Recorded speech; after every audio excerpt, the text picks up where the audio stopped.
এক ইংরেজি সপ্তাহের 7টি বারের নাম আমরা সবাই জানি, কিন্তু আপনি কি জানেন এই 7টি বারের এমন নামকরণ কিভাবে হলো? আসুন জেনে নেওয়া যাক।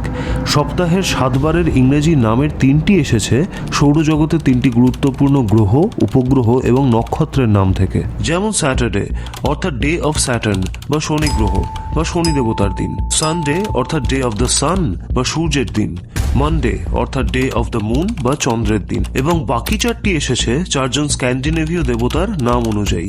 টিউসডে অর্থাৎ ডে অফ টিউ অর্থাৎ টিউর দিন, টিউ হলেন স্ক্যান্ডিনেভীয় যুদ্ধ বিগ্রহের দেবতা। ওয়েডনেসডে মানে ডে অফ দ্য উডেন বা অডিন বা অডিনের দিন, অডিন হলেন স্ক্যান্ডিনেভীয় দেবতাদের নিয়ন্ত্রক। থার্সডে অর্থাৎ ডে অফ দ্য থর বা থরের দিন, থর একজন স্ক্যান্ডিনেভীয় দেবতা যিনি সমস্ত অশুভ শক্তির বিরুদ্ধে যুদ্ধ করেন। ফ্রাইডে অর্থাৎ ডে অফ ফ্রিগা বা ফ্রিগার দিন, ফ্রিগা হলেন অডিনের পত্নী যিনি সৌন্দর্য এবং প্রেমের দেবতা।